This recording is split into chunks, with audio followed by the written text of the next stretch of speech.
Alright, so let's practice some examples. So for this first one, let's write an equivalent expression using a property. So one property that we could use is 7 plus 3 plus 5. Think about what that property name is and come back. So that's an example of the commutative property where you're moving these pieces around, right? To get 7 plus 3 to get 10, and then 5 by itself, essentially. Let's move on to this next one. I see some parentheses. Think about how you can rewrite this and which property it is. Alright, so that's the associative property, right? Where you're moving those parentheses, but it's still equaling the same thing. Try to do the next two, and then come back and check your work. Alright, so for this first one I asked you to do by yourself, this is associative because we have 18 plus 22 parentheses plus 8. We move the parentheses to create 30. So 22 plus 8 is essentially 30 plus 18, right? Makes it a little bit easier to understand. With the next one, we did commutative property because we want to move the like terms together, aka the 3x and the 7x. Because 3x plus 7x will give us 10x plus 5. So these are some examples of each property. So I would highlight this, star it. The highlighter that I picked was not great, but it's okay. So now let's rewrite each expression in at least 3 different ways using the properties.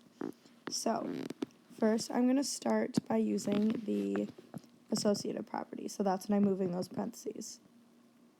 So this is my given expression. And I'm going to just move those parentheses. So I have 3x plus, and then I'm just going to move the parenthesis between the 2 and the 4. So we have 2y plus 4z. That's one way to write it. Now, I could also do the associative property if I stick with this. So what I mean by the associative property is switching those things around, right?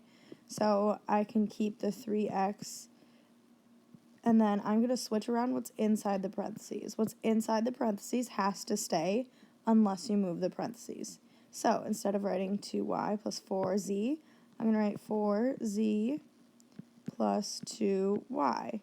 That's another way. Or I'm going to go back to my original equation of 3x plus 2y parentheses plus 4z, and I'm going to do the associative property of switching the 2 and the 3. So I'm going to write 2y plus 3x parentheses plus 4z. Okay, with these it's really important to remember that if you have a parentheses, you can't just decide to flip. You couldn't decide to just flip these. You have to make sure the parentheses are staying where they are. So practice the next one on your own. There's a couple different ways you can do this one. Okay, so because of the associative and commutative property, I want you guys to see something. So at first I started to move the parentheses here and here, right? So I just took them from the 5x to 2 and moved them around the 2 and the 3. And then I looked at, okay, what happens if I switch them? What happens if I use the commutative property, right, where I just switch them around? And then I realized after I switched these around, I could still do the associative property. So that's where I just moved the parentheses from here to around the 5x and the 3x. So now it's actually easier for me to see that this expression is equal to 8x plus 2.